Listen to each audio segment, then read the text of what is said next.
Years and years and years of racing.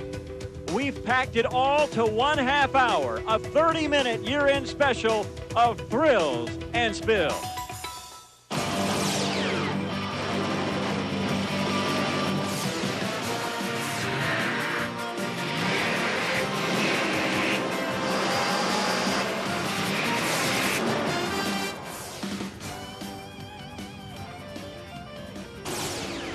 From San Diego, California, Mission Bay, the season ender for the Unlimited Hydroplane Series, I'm Trent Lang, and this special Thrills and Spills show is something to see. Now, I've never been in an accident, but I'm with a couple of guys who've been in plenty personally and are now covering them for us. One, of course, is Chip Hanauer. And Chip, an unlimited hydroplane accident, is it as bad as it looks? No, it's really not. It's a lot worse than it looks because you got a 6,000-pound boat that's going 200 miles an hour and then comes to a sudden stop. And the difference between a car and a race boat accident is a car hits a wall and slides along it, but the water just grabs the boat and just stops it. So it's horribly violent. I guess I won't sign up for one of these accidents. What about Formula One? Brett May is with us. He's had his share. Brett, is it worse than it looks? Well, fortunately, I'm not in this highlight show, but the bottom line is just like Chip says. Our boats don't weigh enough, but they're very, very aerodynamic. They're very competitive. They result in some very spectacular accidents. All I remember is when I blew over is a centrifugal force squishing you in the bottom of the seat. And then when it hits on the nose on a full blowover, it wants to rip you and throw you out the top. So it's worse than it looks. I'm going to stay retired. I guess you'd have to start to retire. But let's take a look at our first accident. Happened right here in Mission Bay in San Diego. Coming down the back straightaway, the Circus and John Prevost on the left, Ron Snyder and the brand new Miss Madison on the right, and the double blowover. Chip, on this race course, as we look at this again and again, this race course does that all the time. It does it all the time. If you go back in history, there's a lot of blowovers right in the same spot, and that's because there's a channel that's right open to the Pacific Ocean that's right in front of us, and right behind me there's an opening right to that ocean. So the water, the wind comes in, gets funneled down through that channel. The drivers aren't expecting it. All of a sudden, that right side picks up. This time, two boats were together. It picked them both up and threw them over upside down. The Old Boy Alberto led that race, won that race. And from there forward, they've always said, oh boy, Alberto, you'll flip over the taste. Another race involving you, Chip, here in San Diego. It was 1992. You driving Bernie Little's Miss Budweiser, and the first of our many Chip Hanauer features. You're in lane one in competition, and all of a sudden loose and very rare a sideways crash in the turn. Chip, describe what happened as we look at a replay. The Budweiser boat was an unusual boat. When a boat blows over, it usually does it in the straightaway because it's packing so much air. But this Budweiser boat, when you would turn the boat, the right sponson would get air under it, and then it was away she went. The problem with that was in a blowover in the straightaway, you can feel the boat getting loose. But once the boat's turned, you normally feel like it's stable. This boat never was stable. All right, not to be denied, of course, Chip would return in a different Miss Budweiser and win the next race in Hawaii. A year later, 1993, Tri-Cities Columbia Cup, Bill Worster's Tide boat, driven then by Nate Brown, the very successful Elam driver. Back in the days before Nate ever won a race, paying the price of trying. In the lead, in lane one, blowing over in turn two on the Columbia River. Same year, 1993, Seattle, Washington, on Lake Washington. Steve Woomer, it's his hometown, the longtime late great owner of the Winston Eagle. Mark Tate in the cockpit. It's the winner-take-all final heat in Seattle. He is racing and leading Chip Hanauer in Miss Budweiser. Up the backstretch, all looks well. All of a sudden, up and over, and the longest horizontal flight by an unlimited hydroplane in history, and then crashing down to Lake Washington. 1 year later, Tri-Cities, Washington, again the Columbia River. Owner and driver Mike Ekrit in the Oh Boy Alberto, a self-made team. Most boats get repaired, not this time. Mike Ekrit goes up and over in the Oh Boy Alberto. The boat never repaired. Driver Mike Ekrit is okay, but has not raced an unlimited since. A year later, 1995, Phoenix, Firebird Lake is the location. Jim Harvey's T-Plus his driver, Steve David. The first race of the year. Are they rusty? Are they rusty? It's the worst nightmare. Steve loses the handle. He's going, yes, onto dry land. We look at the replay from the cockpit cam. Of course, it's Steve David. He took it all in stride. Well, I tried to parallel park, and as you can see, I missed the spot. Don't go away. We'll be back in San Diego, and we'll look at more thrills and spills on this 2002 year-end special.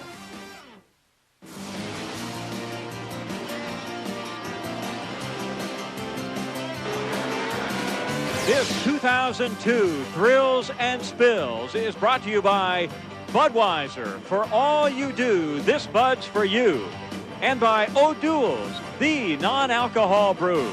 Budweiser and O'Doul's, proud sponsors of the 2002 Hydroplane Thrills and Spills. 1995, Tri-Cities, Washington, again the Columbia River. It's forensic psychologist Dr. Ken Muscatel in the computers and applications boat. It starts off classic, but a very hard landing. The boat back together and racing just a week later in Seattle. Chip, again, another look at you. San Diego again. You have familiarity with the saltwater. It's 1995. Again, driving Bernie Little's Miss Budweiser. Chip, you're leading the field. You're in lane one, and another strange sideways crash as the boat comes apart. What happened? I tell you, this was one of the strangest accidents I've ever had. I remember going into the corner and seeing the right sponson, the deck starting to peel back, and I remember thinking, what in the heck is going on? Well, the minute that happened, the sponson gave way, the boat came apart, which tripped it, and it basically just tumbled. The problem with that kind of accident, if you're going to have an accident, you want the boat to get up in the air, because as it's up in the air, it scrubs off speed. But an accident like this, you have no chance to scrub off any of that inertia, any of that speed. It makes it even more violent. It's unbelievable, but Chip would return in that very same boat that would be put back together. He would win the next race in Hawaii and the national championship. Chip, here is one of the strangest accidents I've ever seen. It does involve you. 1996 Detroit River, the Gold Cup, tight side-by-side racing. You're in lane one, the Winston in lane two. What happened? Well, first of all, both of these boats were going very fast. That's one of the fastest corners in all of racing. Unfortunately, we were very tight. My right sponson got a little air under it. It started to do an inside loop, and our canopies actually struck one another as I went over the top of him. Mark was actually stuck in the boat for what I understand was over 30 minutes, and ultimately they had to take him out of the bottom of the boat. I wasn't around to watch because I went to see my friends at the CAT scan machine at one of Detroit's finest hospitals. Now, Chip, earlier this year you interviewed Mark Tate in Tri-Cities, and he said to you, Chip, you know, it's not like in the old days when we used to just lace them up and the best man won. As we take another look, is this lacing them up? I don't know if it's lacing them up. It looks more like a headbutt to me. 1996 is the year. Seattle's Lake Washington again. The Pico American Dream. It is a national championship year for Dave Billwalk and that team. But in qualifying, up and over goes the Pico. The driver was okay and won the Seattle Texaco Cup with the backup boat.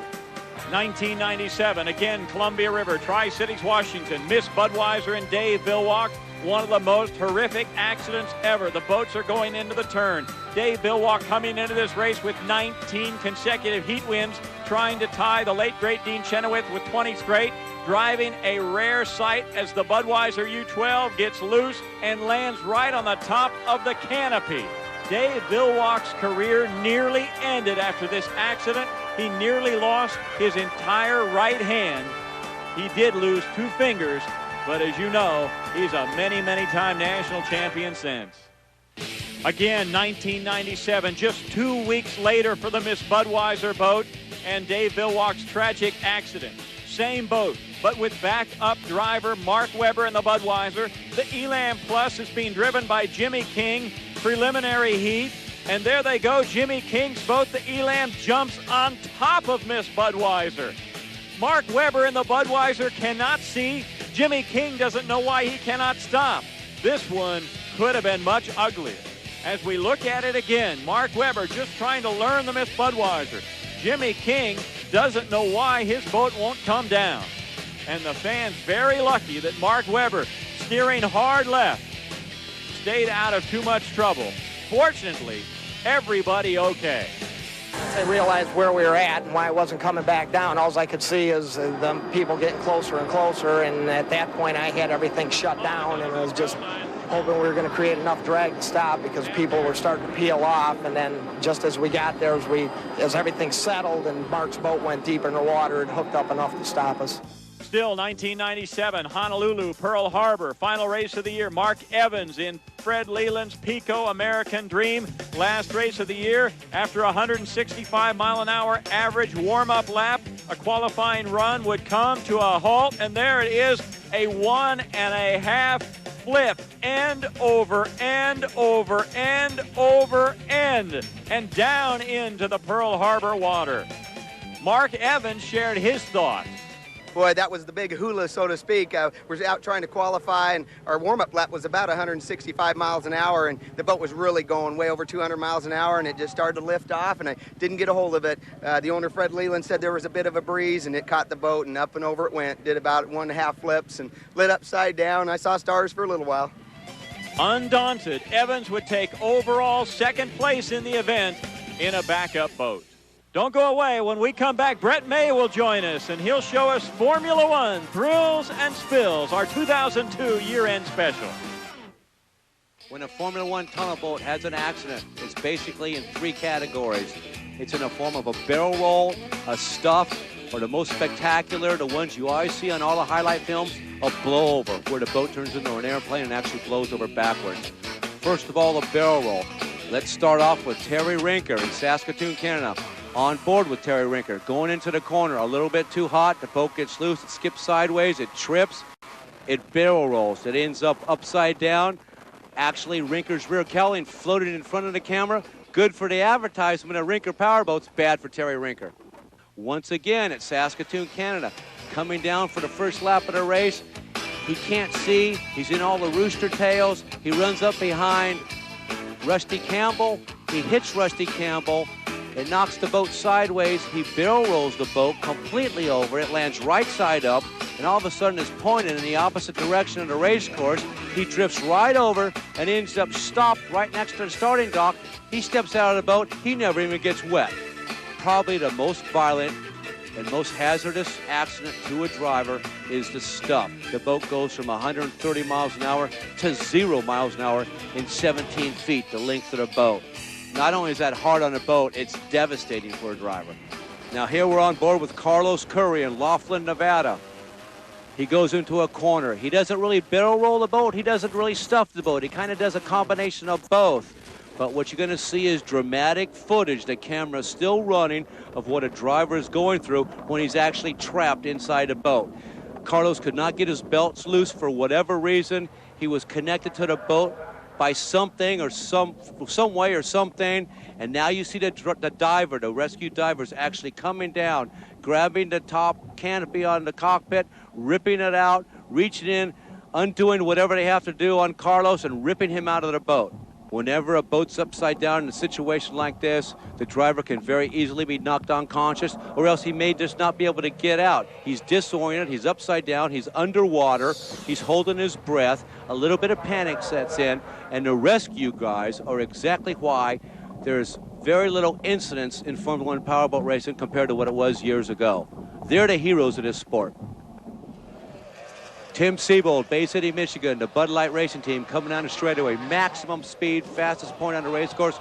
The boat starts to take off like an airplane.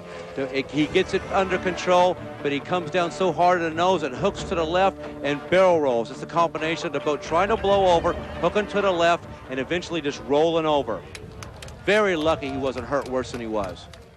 Chris Fairchild, once again, Saskatoon, Canada. A classic blowover coming down the straightaway. He comes off with just a little bit of a wave. The boat starts to get a little bit loose. All of a sudden, it turns into an airplane. Wham! All the way over backward, lands on its nose, slams him down. The boat ends up upside down. He's knocked unconscious. He's not sure where he's out. Once again, those rescue guys come in, flip the boat over. Chris Fairchild eventually walked away from this accident. A classic example of a blowover, Alden Thornton in the Hooters boat. It starts to climb a wall, an invisible air wall, just like an airplane, taking off from a runway, up and over, slamming down on its front nose, ripping the pickle forks off. Once again, Alden Thornton, just like all the drivers you've seen so far, walked away from this. Probably the most classic example of a blowover in a Formula One tunnel boat in years, and seen probably more than many of the other ones, Todd Bowden. He loops it underneath the bridge, comes out the other side, inverted upside down, bam, smacks into the water. At some race courses, things happen that just don't happen anywhere else. For example, 2 years ago, Cypress Gardens race. Greg Foster coming down the straightaway, passing Carlos Curry. Gets in front of him, his boat blows off the water. He brings it back down, but it comes down the snows. It hooks to the left. It barrel rolls, and in the course of Greg Foster barrel rolling, poor Carlos Curry has nowhere to go, wrong place, wrong time, and just drives right through him. Unlike everybody else we've seen up to now, Greg Foster did not walk away from this accident. He was taken to the hospital. He was in intensive care for 2 weeks. He suffered a broken back, but guess what? The next year, he won the championship. Once again, Cypress Gardens, 2 years ago, Michael Siebold leading the points. He doesn't blow over. He gets it back down. He slams it on its nose. Peter Lindenberg does all they can do to avoid hitting Michael Siebold's cockpit and drives right through the flywheel on his engine. Amazingly, Michael Siebold's crew took this same boat in just a matter of a few hours, put it back together, got him back in the final event. Michael Siebold won the race and won the championship that year. In one of the most incredible combination blowovers, stuffs, rollovers, whatever you want to call it, we have ever seen in a Formula One tunnel boat, Cypress Gardens. Terry Rinker, he's headed right for the grandstands. The only thing in front of him now is a ski jump. He hits half the hull on a ski jump. The boat flies in the air. The nose stuffs into the lake right behind the ski jump, spins around, and implants the gear case and prop, still running at about 8,000 RPM on the burgers and gas sign.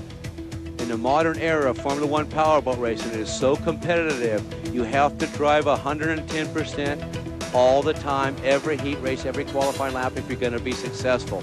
All these top guys not only want race wins, they want a championship. They got to drive on the edge, and obviously sometimes they drive over it. Don't go away. We'll be back in San Diego, and we'll look at more thrills and spills on this 2002 year-end special.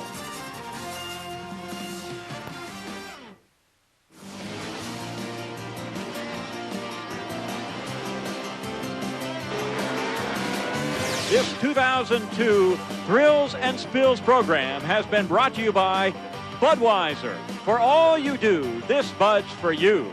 And by O'Doul's, featuring the eye in the sky. Budweiser and O'Doul's, proud sponsors of this 2002 Thrills and Spills. 1998 is the year. Again, Seattle's Lake Washington, Steve David and Jim Harvey's Freddy's Club boat. The same boat we saw Steve David take onto dry land in Phoenix, in the water this time, leading the race. So far, so good. Hey, this thing ran smoother on land as he is up and over in competition water. And it's just one of those hydro accidents. Bill Munsey used to say, it's a water sport, you get wet. 1999 is the year. Barrie, Ontario is the race site. Kim Gregory's York International with Mark Webber driving.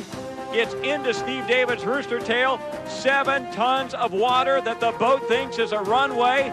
Through another tail, upside down, and out of the race.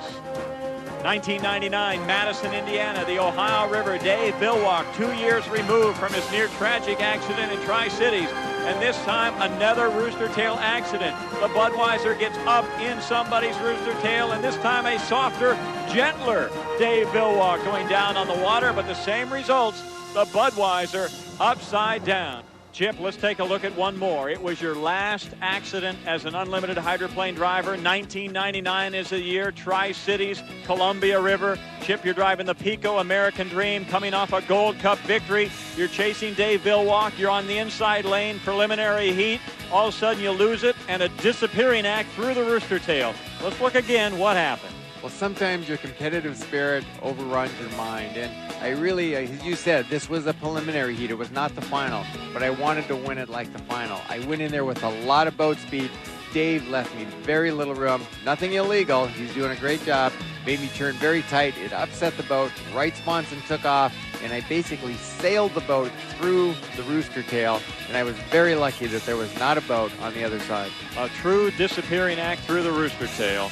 And that was Chip Hanauer's last accident in 1999.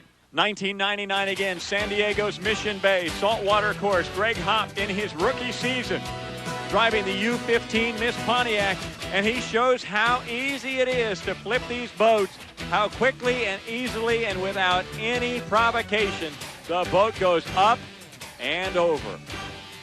The year is 2000, Seattle's Lake Washington again. Mark Webber again in Kim Gregory's York International boat, the yellow boat, starting the race in lane number 1, and lane 1 disappears. Webber gets into the rooster tail after hitting a buoy, slides out, and time for takeoff. He slices through not 1, but 3 rooster tails, and deja vu, upside down again. Tri-Cities, Washington, 2002, earlier this year, preliminary heat. It's Mike Webber driving Kim Gregory's M-Core. Last preliminary heat, a chance to knock the Budweiser out of the final heat. Whoops, the M-Core goes through a tail, and it stays amazingly upright after taking off and sliding and gliding and sliding and gliding. Also, same day, 2002, same race, Tri-Cities, Washington, final heat. Dr. Ken Muscatel in his very own Silver Dollar Casino boat. And there's a fine line between racing and crashing. The boat hangs. He's racing, racing, racing. No, he's crashing, crashing, crashing. The boat cut in half. Well, you know, it's like the portrait of Dorian Gray. The boat took all the punishment. I'm happy to be in one piece. It hung a long, long time. The boat launched. What happened? It launched. I probably only going 165, 170 miles an hour, and thought I was going to get down. And then I heard Jay, my radio guy, say, "Oh no!" And of course, I felt my sentiments exactly. Of course, Dr. Muscatel says, "No problem. We'll be able to fix the boat." Once again, 2002, it's the final race of the year. A preliminary heat. Greg Hopp, almost deja vu from his 1999 rookie year accident here in San Diego. Coming around to take the checkered flag for second, seemingly. A gust of air, a roller, the boat goes up. The Bonds American Pride, Fred Leland's boat, is upside down in Mission Bay once again. Greg pops out of the bottom of the boat and puts everyone at ease. Well, there it is, a fast and furious half hour. It's all over, our Thrills and Spills special. And Chip, I guess I've always had one question. After those horrible accidents you suffered, you get back in the boat. Why? Well, they say the definition of a race driver is a guy who's too lazy to work and he's too scared to steal, and I think that defines me pretty well. What about you, Brett? Brett, why get back in? An adjective that comes to my mind is stupidity. But all I can say is after watching a half hour of these highlights, I'm okay with retirement right now. All right, well, that's the season closer right here in San Diego, our Thrills and Spills special. For Chip Hanauer and Brett May, I'm Trent Ling. We'll see you next year.